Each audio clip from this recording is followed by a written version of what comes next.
Olá, sejam todos bem-vindos ao podcast do Jeito Gazin, diretamente aqui na TV Gazin.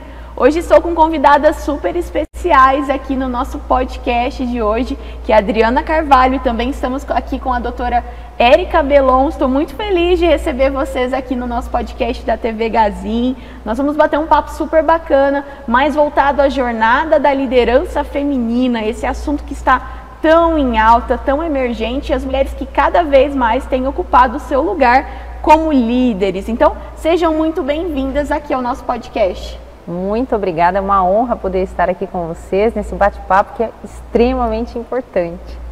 A honra é minha também compartilhar com a Érica e ter você aqui nos entrevistando. Michele, parabéns aí pelo projeto. Para começar o nosso pod, eu gostaria então, começando pela doutora Érica, que você contextualizasse, compartilhasse conosco sua trajetória profissional, um pouco da sua carreira, doutora. Olha aqui, vamos lá. Comecei cedo, comecei com 9 anos de idade. Eu trabalhava próximo da minha casa, tinha uma fábrica de tintas. E aí eu recebi o convite para trabalhar na fábrica. Então eu estudava de manhã e à tarde eu ia para a fábrica. E o engraçado que era tinta, e minha mãe achava que se eu tomasse leite, eu não ia ficar intoxicada com a tinta. Então 3 horas da tarde ela levava lá um copinho de leite para eu tomar. Porque eu não sei qual era, o que tinha a ver o pulmão com o estômago, mas tudo bem, né? Então eu comecei cedo a trabalhar. Aí eu estudei, fui fazer faculdade, minha formação é em tecnologia, trabalhei anos em startups. Depois eu saí da startup, eu dava aula já na área de TI e aí recebi um convite na ocasião para corrigir um sistema de hotelaria, por conta até do meu domínio com a tecnologia. Me tornei gerente de um hotel no meio do caminho, por conta que instalei todo o sistema. Dali eu comecei a dar aulas na faculdade, então eu passei por outras empresas também. E hoje eu tenho a minha empresa, então minha carreira, assim, trabalhei muito ali dentro do RH, entendendo como é que funcionava toda a parte da gestão, gerenciei pessoas. Então foi uma carreira, assim, muito, eu digo, de muitas tarefas, né? Trabalhei em diversas áreas, passando por vários segmentos. Que bacana, eu juro que eu fiquei surpresa com toda essa trajetória, muito bacana. Passou por diversas áreas e hoje aí é autora de um dos livros mais vendidos no Brasil relacionados à gestão. Daqui a pouco vai falar um pouquinho mais pra gente. E agora, Adriana, eu gostaria que você contasse para nós um pouco da sua trajetória também. Sou formada em economia e daí comecei realmente, desde que eu entrei na faculdade, eu entrei à noite na faculdade porque eu tinha muita vontade de trabalhar, né? Sou privilegiada e agradeço, assim, que na época dos estudos consegui me dedicar só aos estudos, mas tinha um monte de coisa que eu queria fazer. Eu adorava viajar, hoje eu pago a minha língua, eu desejei viajar tanto de avião e hoje eu viajo tanto a trabalho que eu falo, ai meu Deus, a gente tem que tomar cuidado com o que deseja. Mas daí então eu entrei na faculdade à noite. Primeiro ano eu trabalhei em loja, vendendo roupa, daí depois eu fui para o meu primeiro estágio foi em recursos humanos, era pesquisa salarial que eu fazia, daí depois mudei para banco, né? Eu trabalhei em mesa de operação, passei 17 anos, fui pulando um pouquinho, minha experiência com varejo foi na Walmart, logo quando entrou no Brasil, e daí sosseguei o facho quando comecei numa empresa química e fui passando por muitas áreas, entrei em controladoria, fui para serviços ao cliente, fiquei 11 anos em liderança de 2 dos negócios e terminei na área de suprimentos, né, na diretoria de suprimentos. Daí já estava ali com meus 38, 39 anos e me bateu realmente um chamado no coração, porque até então, assim, né, uma minha irmã que é veterinária, quem é médico, veterinário, geralmente escolhe a profissão porque desde pequeno é apaixonado, né? No meu caso, assim, quando eu era mais nova, eu gostava de arquitetura, mas eu gostava mais ou menos, não tinha, assim, um sonho. Mas por volta de uns 38 anos eu falei assim, não, acho que eu quero trabalhar com alguma coisa que fale mais com propósito, né? De desenvolvimento, que eu acredito muito no desenvolvimento meu, das pessoas. E daí eu tive a chance de dar uma mudada na carreira, fui fazer meu mestrado, por uns 2 anos fiquei numa startup, infelizmente perdi um pouquinho de dinheiro, mas ganhei muita experiência, e daí entrei realmente nessa jornada de diversidade, equidade e inclusão, trabalhando na ONU Mulheres, né? E a minha missão dentro das Nações Unidas, da agência que cuida desse tema das mulheres, era justamente levar para as empresas por que esse assunto era importante, né? Então trazer mais empresas para essa pauta. Eu fiquei super feliz ali que no decorrer de quase 6 anos a gente aumentou de 60 empresas para mais de 500 empresas, né? Hoje o Brasil é o país número 1. Daí voltei um pouquinho para dentro de empresa, mas daí já nessa área de responsabilidade social corporativa e diversidade, numa das grandes de consultoria e auditoria, que é a UI. Depois fui para uma ONG de inclusão produtiva, né? Eu acho que não sei se eu tenho esse background de economista, eu acredito muito no trabalho, né? Realmente no empoderamento econômico, na liberdade econômica para você poder exercer o seu potencial. Então essa inclusão produtiva trabalhava essa questão das pessoas jovens, né, que muitas vezes não estão recebendo a preparação que precisa e ao mesmo tempo dores do mercado de trabalho que muitas vezes não encontram as pessoas preparadas. Então foi onde eu convivi um pouquinho com tecnologia, né? Um grande carro-chefe da organização eram bootcamps de programação e finalmente cheguei no Consulado da Mulher, que é uma organização sem fins lucrativos que trabalha pela transformação social, né, fortalecendo mulheres tanto financeiramente como emocionalmente. E a gente faz isso através de programas de empreendedorismo. Então, é uma alegria estar aqui com vocês. Muito bacana. Eu acho que tem algo que conecta a história tanto da Adriana como da doutora Érica e também nessa jornada da liderança feminina que a Gazin tem trazido muito. E eu gostaria que vocês falassem um pouco desse assunto. Como que vocês enxergam essa liderança feminina, essa forma de liderar que é um pouco diferente, tanto para o homem como para a mulher, né, doutora? Como que pode ser descrito esses aspectos de liderança? Gostaria que vocês comentassem um pouco. Olha só, eu vou falar até um pouquinho, até da minha experiência para vocês, né? Eu venho de uma área 100% masculina, porque quando eu fiz o meu curso de graduação na área de tecnologia, eu me formei em 96 para 97. Então, tanto que na minha sala de aula éramos em 3 meninas, o restante da sala eram os rapazes. Então, a gente já tinha essa dificuldade de entrar na área por ser mulher. Quando eu entrei trabalhar na área, para você ter ideia, eu consegui a vaga como secretária, mas eu não poderia trabalhar na área do desenvolvimento. Até que chegou um momento que tinha uma vaga de consultoria nessa empresa que eu estava e eu fui me candidatar para a vaga. E eu escutei do meu diretor: olha, Érica, eu não consigo muito ver você ocupando essa vaga. Eu tinha todos os requisitos para a vaga. Eu não consigo muito ver você ocupando essa vaga porque vai precisar viajar, precisa ir para São Paulo. Eu não consigo ver você pegando seu carro, trabalhando na consultoria.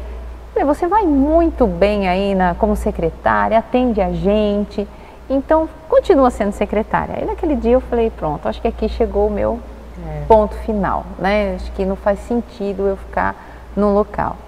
E a vida, né, eu falo que o mundo não gira, ele capota, né? Passaram-se muitos anos, essa empresa se tornou minha cliente. Aí fui chamada para trabalhar lá como consultora.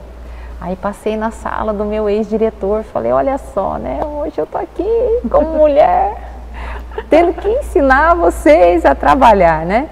Então a gente vê que hoje está muito mais fácil. Por quê? Porque hoje a gente conta com programas como esse, mas quando eu comecei lá atrás, era muito difícil a gente conseguir uma oportunidade, porque não era só uma questão de capacitação ou capacidade para executar, mas eu precisava de um modelo mental mais contemporâneo que abrisse a porta e deixasse com que a gente ocupasse o cargo da liderança. Mas hoje, assim, está muito mais tranquilo, eu vejo.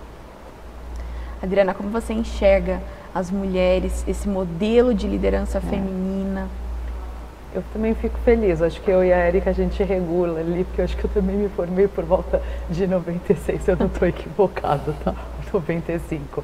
Então, eu brinco que eu era um pouco, talvez, desavisada, né? Economia não é um curso tão masculino como tecnologia, mas ainda assim são 2 cursos, né? Tanto ciências da computação como economia, que ainda tem mais homens do que mulheres, né? Então a gente tem um grande desafio aí embora as mulheres na média estudem mais do que os homens, o que não deixa de ser também um resultado das desigualdades, porque é no mundo desigual que eu empurro os homens para o mercado de trabalho mais cedo, né? Mas fechando esse parênteses, se tem uma área onde as mulheres não fizeram um grande progresso nas 2 últimas décadas em termos de percentual em graduação são as áreas aí de engenharia, de tecnologia, né? Na média de todas as engenharias, ciências da computação, matemática, fica nos 30%, né? Sim. Então, é uma provocação para a gente. Que mensagem que estamos dando para os meninos e para as meninas, né? Que meninas só cuidam, meninos só jogam, competem, né? Como que a gente mostra para meninas e meninos que menino pode ser psicólogo, menino pode ser professor, menina pode ser engenheira, né? Então, você pode desenvolver muitas aptidões. E, aliás, nos tempos de hoje, provavelmente você vai fazer muito mais do que uma graduação.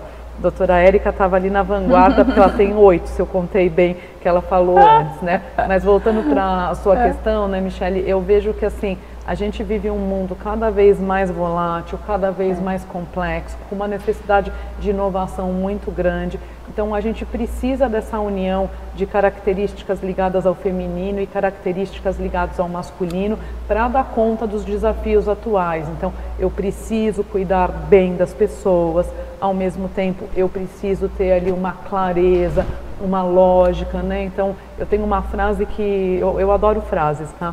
Não tanto quanto o Dr. Mário, mas eu gosto de frases. Tem uma do Adam Kahane que ele fala que o amor sem poder, ele é melancólico, e o poder sem amor, ele é destrutivo, abusivo, né? Então, para mim, essa analogia, ela serve muito para esse lugar que eu imagino. Eu imagino uma liderança que precisa combinar essas duas forças, né? E a gente...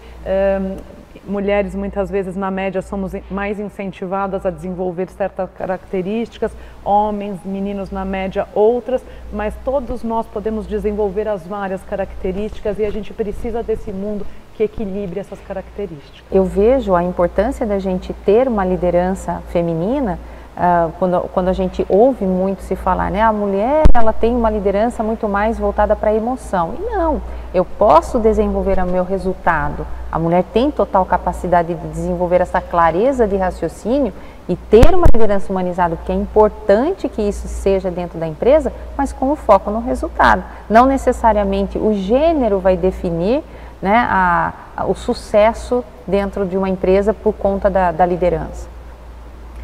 Vocês já presenciaram muitos desafios, eu imagino, no decorrer de todas essas jornadas diversas, por diversos lugares que vocês já passaram, mas quais são hoje os maiores desafios? Claro que a gente já venceu muitos obstáculos no decorrer desses anos e eu acredito que o nosso futuro ainda seja muito mais próspero voltado à liderança feminina, mas quais os principais desafios que a gente encontra, doutor?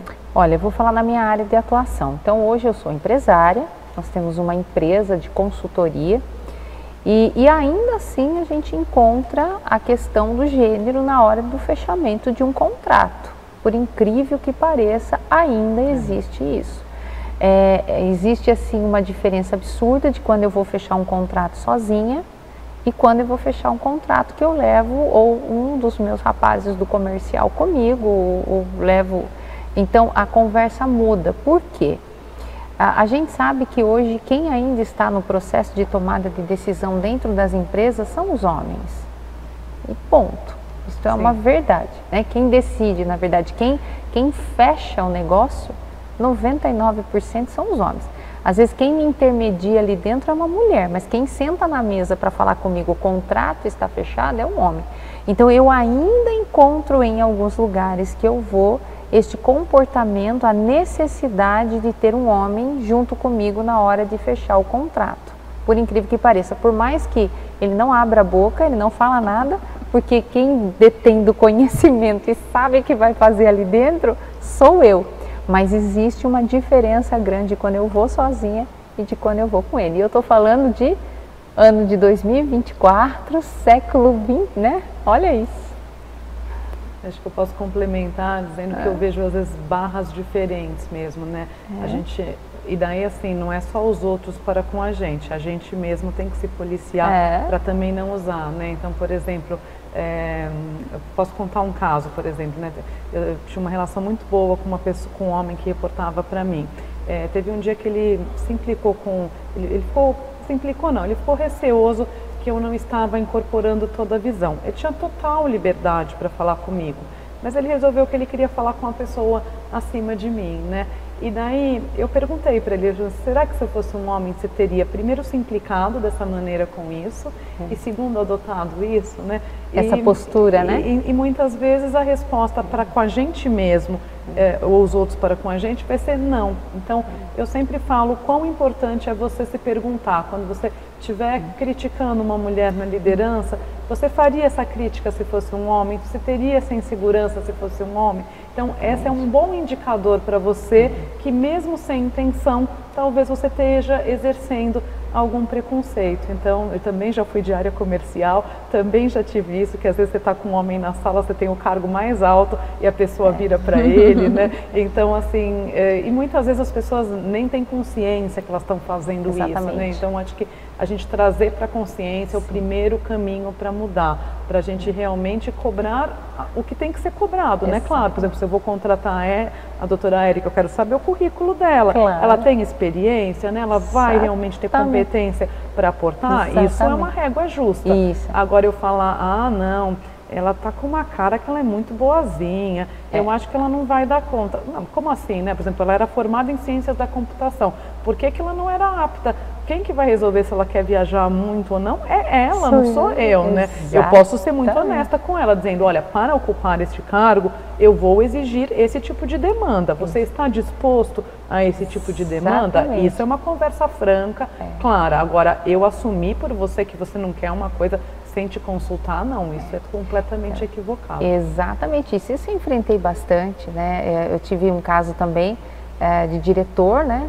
Também em outra instituição que eu trabalhei, com a mesma conversa, porque aí o meu título ameaçava, né? Então, quando você está dentro de faculdades, né? Então, quanto maior é o seu título, maior é o seu poder, entre aspas, ali dentro, né? Porque você acaba assinando uma validação de um curso, né?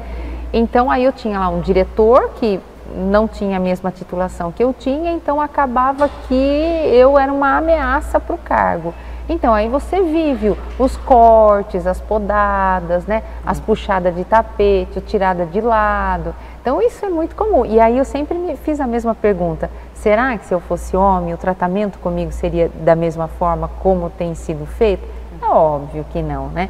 E o problema ali, eu vou perder por uma mulher, né? Vou perder. Então, isso é totalmente desnecessário, né?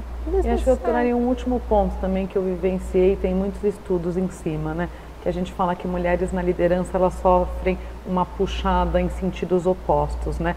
Porque como a liderança foi ocupada há muito tempo por homens, a gente espera que um bom líder tenha várias características mais ligadas ao masculino, né? Assertividade, controle, comando, né? Ao mesmo tempo, socialmente, a gente espera que as mulheres elas cuidem dos outros, que elas sejam agradáveis, né? Que elas sejam femininas, né? Então, quando você está numa posição de liderança e você é uma mulher, se você vai muito para um lado, você é uma mulher que virou homem. Se você não faz nenhum esforço, você você não tem características da liderança. Então, por exemplo, eu já recebi muitas vezes na minha vida feedback sobre comportamento. Mas a pergunta é, esse comportamento é realmente, isso que você está falando que é um problema, é realmente um problema? Ele está me impedindo? Eu não posso conseguir ser gentil e ao mesmo tempo ser assertiva? Será que isso é antagônico? Muitas vezes não é, né? Então, essa questão de como a gente cobra o comportamento, né? É um cuidado que eu já recebi, que eu tomo muito cuidado para dar, porque é isso que eu falo, né? A gente sofre, mas às vezes a gente também reproduz o modelo. Esses dias foi engraçado, né? Quando eu falo, olha gente, nós estamos no ano 2024 e ainda tem isso, né? Então eu estava numa empresa que eles pegaram uma outra sala para colocar um time de homens ali, muito comercial. Aí eu escutei da diretoria assim, mas nós não vamos ter que contratar uma mulher para ficar lá, porque senão vai ficar uma bagunça aquela sala. Geralmente os meninos vão tomar café e aquilo vai ficar todo mundo espalhado em cima da mesa. Aí vem a questão, a mulher que tem que cuidar. Tem que cuidar. Olha o olhar, né? Olha o olhar. Numa coisa... Todo mundo tem que cuidar. Todo mundo tem que cuidar, né? É compartilhado, ou deveria. Deveria, né? É incrível isso, é incrível. E como vocês enxergam essa questão da rede de apoio entre as mulheres nesse ambiente de trabalho? Olha, você diz a relação delas? Isso. Olha, aí é um problema, e aí eu vou colocar aqui o meu olhar para isso. Eu vejo os rapazes muito mais cúmplices entre si, e vejo as mulheres muito mais competindo entre si, que também eu acredito que seja algo muito cultural. Eu acredito que seja bem cultural. Existem empresas que nós atendemos, em que nós vimos ali as mulheres muito juntas, unidas, e outras que a gente vai que não, que é o oposto. Então eu não vejo isso como uma regra, porque às vezes a gente fala, nossa, que mulher é assim. Não, gente, é cultural.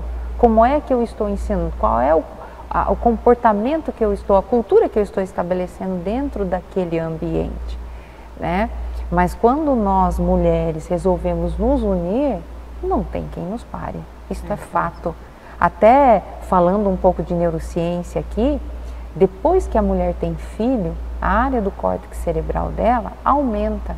E a capacidade de tomada de decisão e assertividade dela é 1 milhão de vezes maior do que a do homem.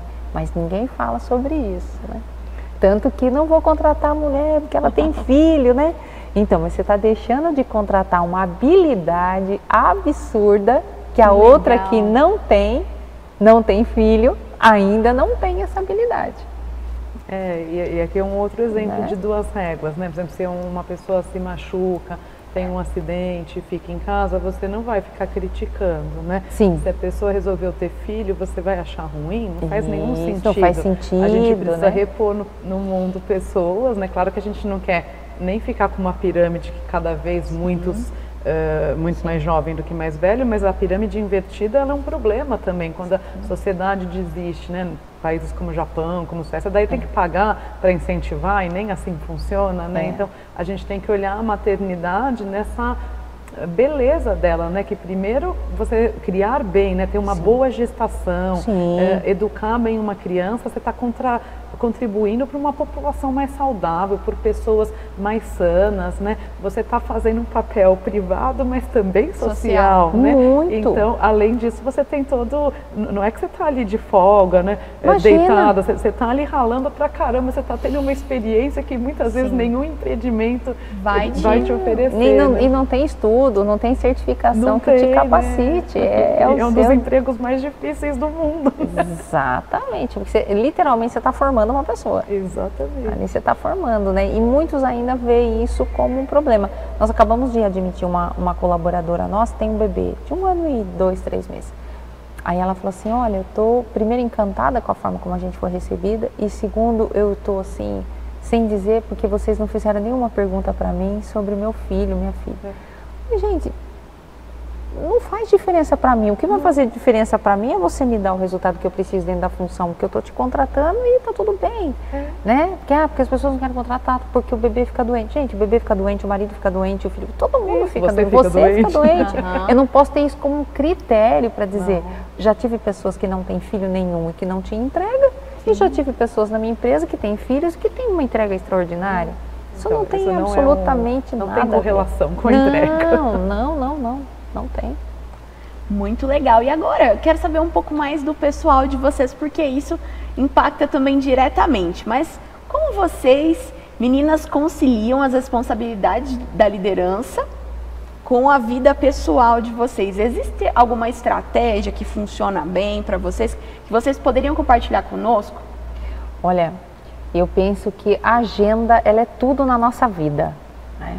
Então eu tenho, na minha agenda tem horário para eu ler, tem horário para eu passear com o cachorro, tem horário do marido, tem horário para todo mundo dentro daquela agenda. Eu penso que, eu não gosto muito da palavra equilíbrio, eu acredito que é a harmonia.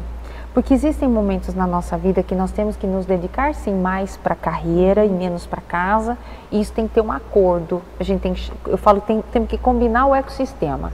Então às vezes eu preciso chamar todo mundo e falar, gente, neste período eu vou ter que me dedicar muito para esse projeto, então eu preciso muito da ajuda de todo mundo. Então essa harmonia, esse comum acordo da gente, sabe, entender, eu acho que é o que faz o sucesso. Então hoje eu tenho o meu marido que acaba que viaja muito comigo, né? As coisas nossas são muito bem conversadas, eu sou uma pessoa pública, onde eu vou, as pessoas vêm querer tirar foto, isso, aquilo. Às vezes eu recebo muito comentário desse tipo no meu Instagram. Olha, ele não liga, ele, né, porque ainda tem mais essa que você tem que lidar ainda com o ciúme, porque também se for do lado de lá tá tudo bem, mas se for do lado de cá não tá nada bem, né? Então eu acho que quando você tem ali tudo muito esclarecido, todo mundo combinado, uma transparência, acho que não tem como não dar certo. O que não pode é um querer puxar a corda para um lado, o outro para o outro, né? E a harmonia. Eu vejo que a harmonia é o que resolve o problema. Não é fácil, realmente. Não assim, é. Né? Eu tenho 2 filhas, né, que hoje já estão aí bem maiores, tenho um marido aí que é bastante presente, né, que sempre compartilhou bastante as coisas comigo, mas cada hora a gente vai testando um modelo, né? Então, assim, tem que contar com rede de apoio, sim. Acho que a gente não tem que ter essa ilusão que tem que ser Mulher Maravilha e dar conta de tudo, não. Tem que pedir ajuda, tem que, às vezes, falar no próprio ambiente de trabalho, olha, estou enfrentando essa situação, tem alguma maneira que eu posso não deixar de entregar o resultado, mas entregar de uma maneira diferente, né? Eu me lembro quando a minha primeira filha nasceu, eu tinha um desejo muito grande mesmo de amamentar até os 6 meses. Naquela época, a empresa só oferecia, a qual eu trabalhava, 4 meses.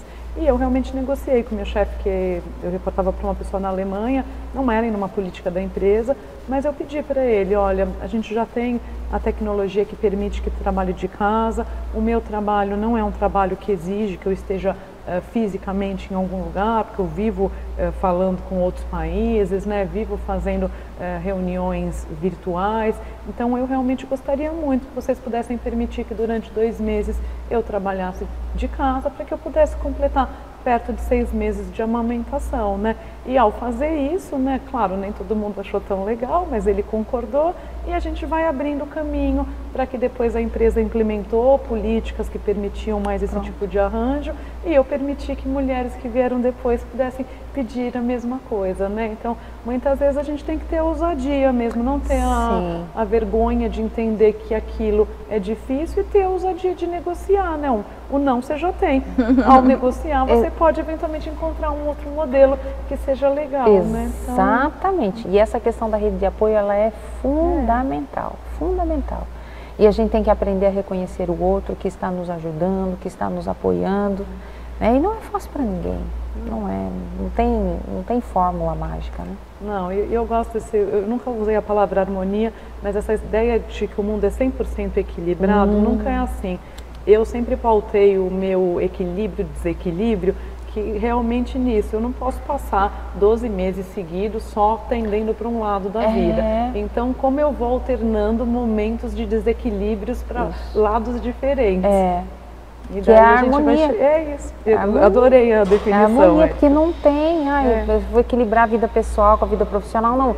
Tem momentos que a profissional, ela vai demandar, tem momento que precisa. Esse momento, por exemplo, nosso, é um momento que está demandando muito de mim. E eu tenho meus pais, que são idosos, então é um acordo lá com a minha irmã. Então a minha irmã trabalha comigo, ela trabalha home office. Por quê? Porque para nós entendemos que ela home office, está morando perto da minha mãe, acontece alguma coisa, tudo pertinho. Né? Então nós estamos, são esses acordos.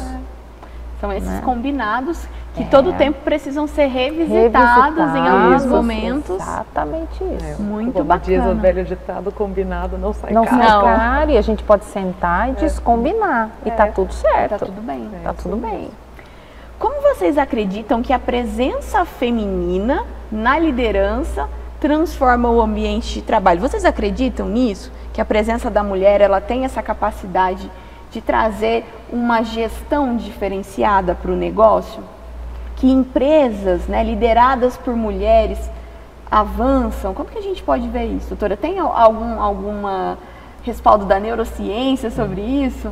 Olha só, nós mulheres conseguimos de fato fazer várias coisas ao mesmo tempo. Isto é uma verdade, mas também não significa que nós temos foco em tudo aquilo que a gente faz. Mas nós temos algo interessante chamado sexto sentido. Nós temos isso, nós temos uma área no cérebro chamada giro fusiforme. Se tiver uma briga numa loja e cessou a briga, 2, 3 horas depois, se você entrar na loja, você fala, nossa, o clima aqui está meio estranho. Os homens não têm essa perspicácia de fazer isso, nós temos. E esta intuição ajuda muito no processo da gestão, porque a gente consegue matar a charada antes da coisa acontecer, a gente consegue perceber coisas muito antes do conflito chegar. Então eu penso que esse olhar nosso, que não tem escola que nos ensine a ter isso, né? Nascemos assim, né? Na verdade vai desde lá atrás, o homem saía para caçar e voltava, por isso que ele é muito, o cérebro dele foi muito construído para o foco, né? Para a assertividade. A mulher tinha que dar conta da caverna, da criança, para o bicho não entrar na caverna. Então nós temos essa percepção. E sim, de fato, a mulher na liderança, ela causa uma diferença muito grande, mas muito grande. Gente, a mentora de Jesus Cristo era uma mulher. Não preciso falar mais nada, né? Ele se aconselhava com Maria Madalena. Quando ele não estava dando conta que os apóstolos brigavam entre eles, era com ela que ele ia se aconselhar. Bom, as mulheres foram responsáveis pelo ministério inteirinho de Jesus, elas que mantinham financeiramente o ministério de Cristo. Eram as mulheres, não eram os homens. Eu A acho que mulher eu tem posso um papel trazer fundamental. o viés econômico um pouco, né? A gente não é causa e efeito, mas você tem muitos estudos que fazem correlações positivas mesmo em empresas com mais equilíbrio de mulheres e homens e resultados financeiros, né? E daí eu acho que você tem algumas explicações para isso, né? Primeiro que quando a gente está num grupo mais diverso, né, na alta liderança, a gente vai enxergar riscos sob ponto de vista diferente, a gente vai assegurar uma melhor governança, a gente vai inovar melhor. Então, assim, quando a gente tem um equilíbrio de forças, de visões, de olhares complementares, tem uma série de consequências mesmo para as decisões que vocês tomam. E talvez, sei lá, há 200 anos atrás, quando o mundo era um pouco mais estável, quando a competitividade não era tão grande, não era tão fácil notar isso, porque eventualmente você era o único lugar ali que tinha, só dava para comprar de você, então se você era bom, se não era tão bom, era com você que tinha, né? Mas hoje, graças a Deus, a gente tem muitas escolhas, né? Então hoje eu quero ficar com quem realmente está me entendendo, está agregando, está trazendo soluções.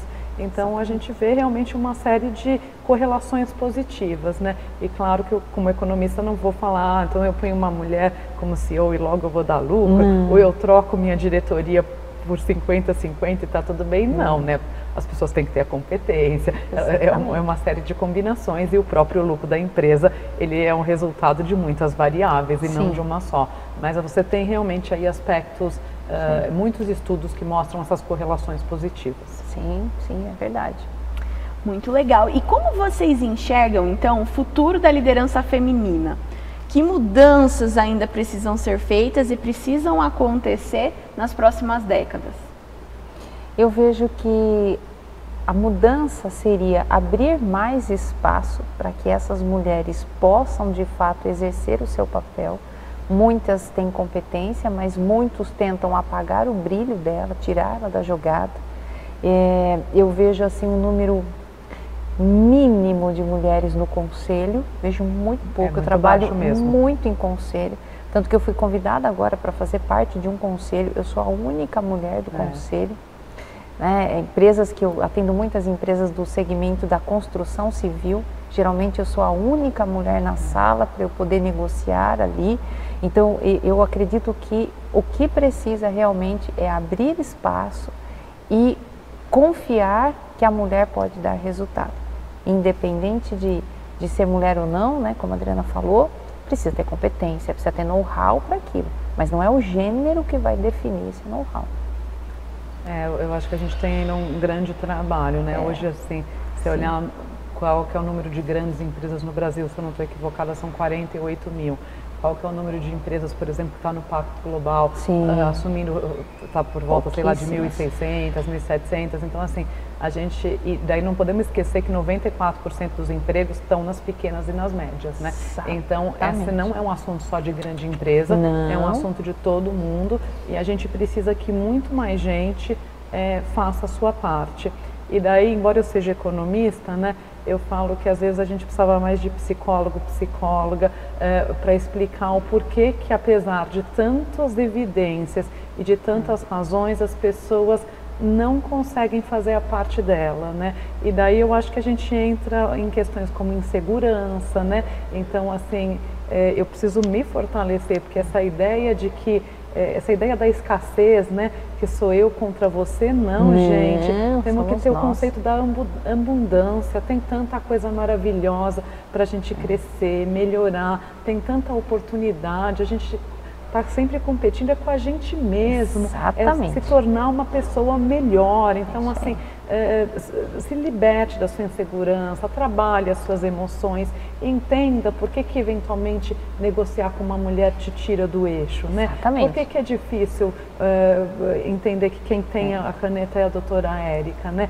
Receber o feedback. Exatamente. Então é um convite mesmo para a gente, porque se a gente não melhorar como indivíduo, como pessoa, é muito difícil que esse ecossistema melhore. Então eu deixo esse convite mesmo, porque eu vejo que as pessoas parece que estão perdendo a sua capacidade cognitiva de trabalhar com a razão e estão deixando os outros sistemas se apropriarem delas. E não vamos esquecer o que nos faz humano e diferente, né? É a nossa capacidade de raciocínio. Não percam ela, não se emburreçam, por favor. E as mulheres, de fato, entenderem que elas são capazes. Nós somos capazes. Somos. Nos é plantado que nós não somos capazes, mas nós somos capazes. A gente pode ser aquilo que a gente quiser ser. O meu livro, né, como você falou no começo da entrevista, para você ter uma ideia, ele está entre os 10 mais vendidos no país na categoria negócios há 2 anos. Eu sou a única mulher que tive a ousadia de escrever um livro falando de negócio, né, na área do negócio. Então, é incentivar mesmo as mulheres a colocar o assunto na mesa, a ir fazer, sabe? O não, a gente já tem como resposta, então vai buscar o sim, né? E eu deixo um convite mesmo aqui para todas nós, como pessoas como eu, como a doutora Érica, né, que estamos em posições aí que conseguimos chegar lá, uma sobe e puxa a outra, né, gente? A gente realmente precisa desse espírito, né? Se eu conseguir chegar, eu tenho minha obrigação de devolver, né? Exatamente. Então, eu não sou uma pessoa, uma abelha rainha que não precisa. A gente pode, sim, uma apoiar a outra. Eu sou muito grata. Se eu cheguei onde eu cheguei hoje, eu cheguei também por homens e mulheres que acreditaram em mim, que me deram a mão, que me apoiaram nessa trilha, nessa jornada de desenvolvimento. E eu tenho muita felicidade de poder fazer o mesmo por muitas pessoas. É isso mesmo. E eu gostaria então que vocês deixassem uma mensagem final então para as mulheres em posição de liderança e também as que não estão em posição de liderança, mas têm toda a capacidade, se quiserem, de ascender a esses lugares, para que não desistam das suas carreiras, né, e continuem nesse processo de evolução contínua. Eu diria para todas elas que você pode ser aquilo que você quiser ser. Não existe nada, nem ninguém que pode parar uma pessoa que não desiste nunca. Então, se você tem um sonho, se você tem clareza daquilo que você quer, cuide da sua autoestima. O que é a nossa autoestima? É a percepção que nós temos sobre nós.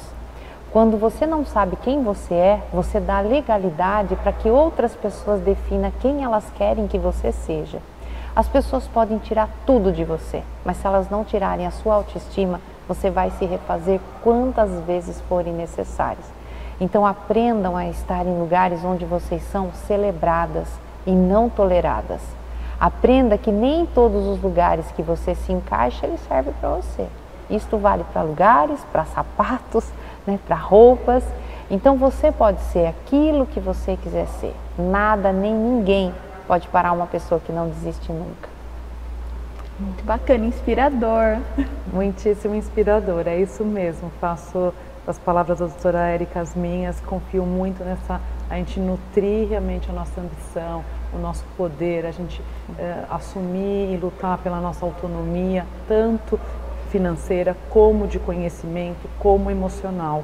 E eu deixaria, acho que só acrescentaria que a gente, quando chega nos sistemas, a gente também tem uma obrigação com as lógicas institucionais. Se eu sou uma pessoa recrutadora, como é que eu estou recrutando as pessoas?